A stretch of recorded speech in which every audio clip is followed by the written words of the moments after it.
investasi saham. Sebelum kita masuk ke dalam materi yang lebih dalam, maka saya akan menjelaskan investasi saham. Apa sih investasi saham itu? Investasi saham adalah kegiatan menanamkan modal ke dalam perusahaan yang sudah terdaftar di dalam Bursa Efek Indonesia, yang dimana kita membeli saham-sahamnya. Nah, dengan bahasa yang lebih simpelnya, saham adalah surat tanda kepemilikan kita.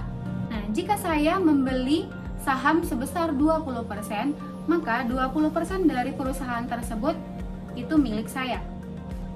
Ada 3 tingkatan porsi kepemilikan saham. Yang pertama, di bawah 20%, yang kedua 20% sampai 50%, yang ketiga lebih dari 50%. Selanjutnya masuk kepada investasi di bawah 20%. Yang pertama, investasi dicatat sebagai harga perolehan. Yang kedua, dikelompokkan ke dalam trending security atau available for sale security dalam pencatatannya. Yang ketiga, tidak berpengaruh signifikan. Yang keempat, setiap tanggal neraca disesuaikan dengan nilai wajarnya. Yang kelima, menggunakan metode biaya. Selanjutnya, investasi 20-50%. Yang pertama, investasi awal dicatat sebagai harga perolehan. Yang kedua, menggunakan metode equity. Yang ketiga, memiliki pengaruh yang signifikan. Yang keempat, investor akan mengikuti perubahan aset neto invested. Selanjutnya, investasi besar dari 50%. Yang pertama, dicatat pada harga atau nilai wajar.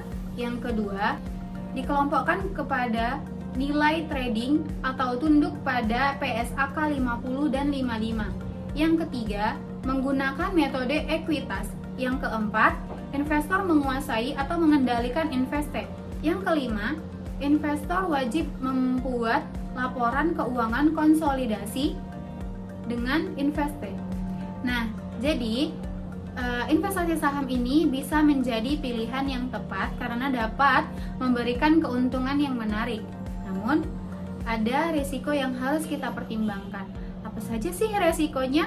Akan dibahas oleh teman saya pada video berikut ini.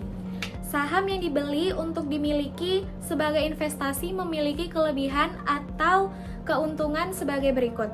Yang pertama, ada namanya capital gain.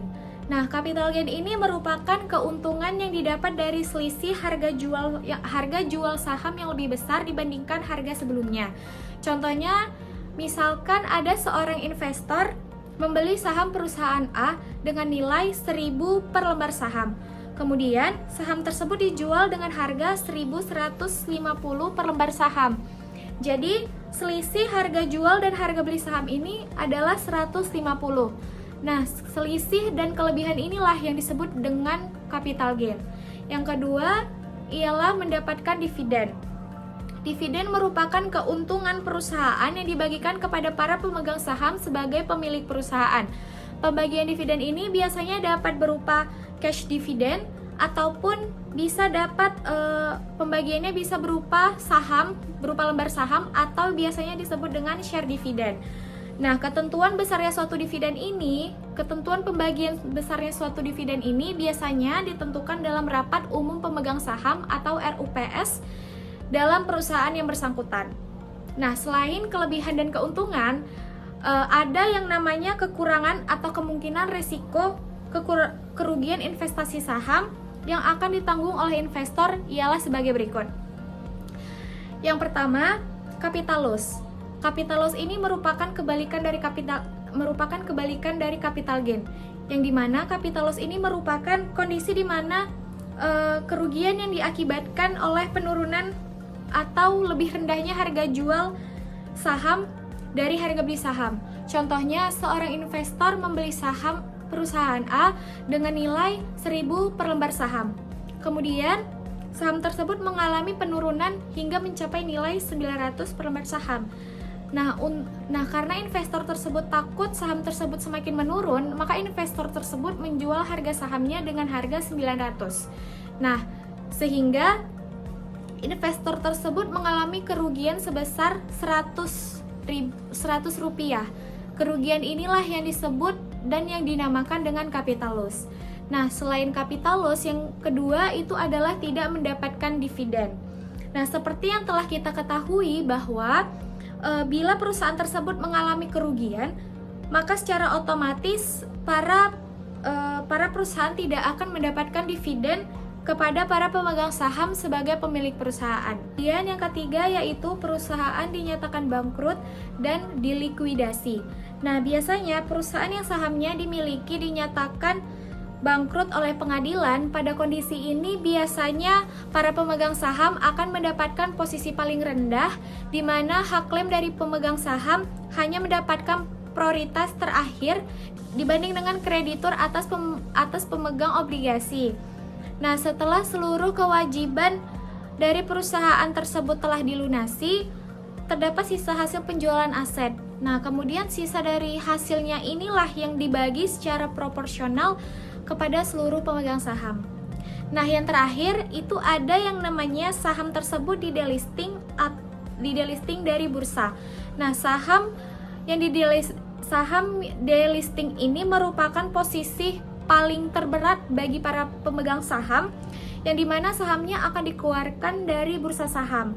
Nah, biasanya pemegang saham tersebut posisi sahamnya akan hangus secara otomatis. Menurut teori, dalam pencatatan ataupun juga pembukuan sebagai investor dikenal 3 metode.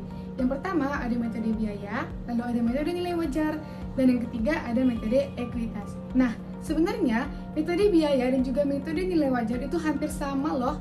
Lalu bagaimana sih perbedaan antara ketiganya? Baik, mari kita pelajari lebih lanjut. Yang pertama adalah metode biaya. Jadi, menurut metode biaya, investasi saham yang dicatat itu sebesar biaya perolehan dan dividen yang diumumkan ataupun juga yang diberikan secara tunai dan juga laba bersih yang diperoleh akan dicatat sebagai pendapatan dividen. Namun, ada pengecualian. Apabila dividen yang diterima melebihi bagian dari investor atas laba setelah saham yang diperoleh, maka akan dianggap sebagai pengembalian modal dan nantinya akan dicatat sebagai pengurangan perkiraan investasi. Jadi, laba yang diperoleh investi tidak akan mempengaruhi investasinya. Dengan kata lain, perkiraan investasi pada awal periode tidak akan berubah sampai dengan akhir periode. Metode ini digunakan jika perusahaan memiliki investasi saham kurang dari 20% di perusahaan lain. Nah, nantinya apabila sebuah perusahaan memiliki investasi saham lebih dari 20%, maka metode yang digunakan juga berbeda ya. Dalam metode ini, investasi akan dicatat dalam neraca sesuai dengan harga pokoknya, yaitu harga pembelian saham ditambah dengan biaya-biaya yang dikeluarkan. Jadi, pada waktu perubahan penerbit saham nantinya akan memperoleh laba atau rugi. Namun ingat ya, laba atau rugi ini nggak dicatat, nanti dicatatnya ketika laba atau rugi ini dibagi dalam bentuk dividen. Lalu, bagaimana sih jurnal-jurnal yang harus dicatat? Yang pertama, ketika memperoleh investasi, yang harus kita catat adalah investasi di debit dan juga cash di kredit. Lalu yang kedua, ketika memperoleh dividen, yang pertama adalah cash di debit dan juga dividen income di kredit. Ingat ya, laba atau rugi nggak dicatat dalam metode ini. Lalu bagaimana sih dengan metode nilai wajar? Nah, metode nilai wajar ini itu hampir sama dengan metode biaya. Bahkan transaksi-transaksi yang juga hampir sama dengan metode biaya. Namun ada pengecualian, yaitu dalam metode nilai wajar, investasi akan dicatat sesuai dengan harga perolehannya. Namun, investasi akan diukur lagi menurut nilai wajarnya. Jadi nantinya akan memperoleh keuntungan ataupun kerugian yang harus diselesaikan. Nah, keuntungan yang diperoleh nanti akan menambah investasi. Dan apabila adanya kerugian nantinya, itu maka akan mengurangi investasi. Lalu, bagaimana sih dengan metode ekuitas? Mari kita bahas selanjutnya. Baik, selanjutnya kita akan membahas mengenai metode ekuitas atau equity method. Nah, metode ekuitas ini akan digunakan jika besar proporsi kepemilikan investor pada perusahaan sebesar 20-50% dan memiliki pengaruh signifikan. Nah, dalam metode ekuitas, investasi akan dicatat pada biaya dan akan disesuaikan dengan laba rugi dan dividen. Nah, dalam metode ekuitas memiliki ketentuan yang pertama yaitu nilai investor akan mencatat nilai investasinya sesuai dengan harga perolehannya. Yang kedua, penerimaan dividen secara tunai akan dicatat sebagai pengurang investasi.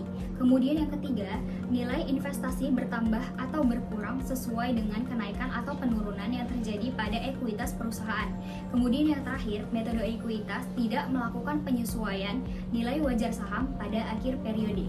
Nah, kenapa sih metode ekuitas ini dianggap penting? Metode ekuitas ini dianggap penting karena beberapa alasan. Yang pertama, investasi dianggap sebagai komponen dari total aset atau laba bersih yang berpengaruh signifikan bagi beberapa perusahaan.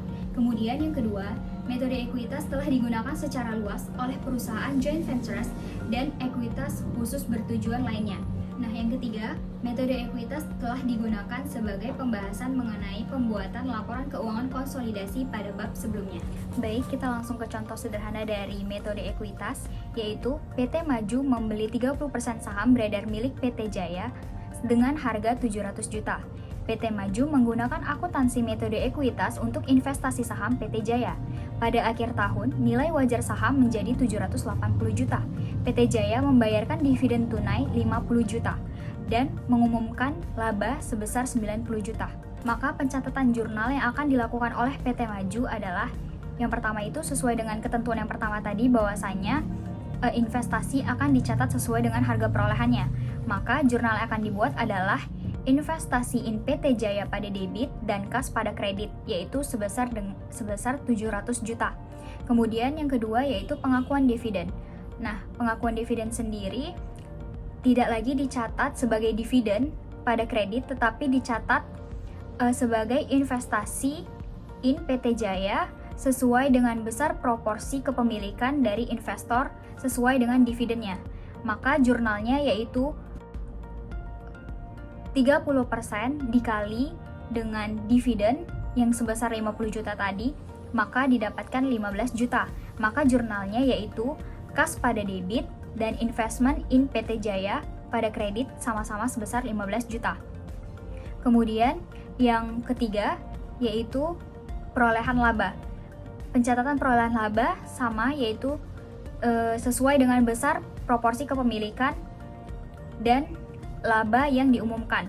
Maka 30% dikali 90 juta sama dengan 27 juta. Maka jurnal yang akan dicatat yaitu investment in PT Jaya di debit dan income from PT Jaya di kredit yaitu sebesar 27 juta. Nah, sesuai dengan ketentuan tadi bahwasanya dalam metode ekuitas tidak ada melakukan penyesuaian nilai wajar saham pada akhir periode. Maka nilai wajar saham akhir periode yang ada di dalam soal tidak akan dilakukan pencatatan. Baiklah, itu tadi penjelasan mengenai akuntansi investasi saham.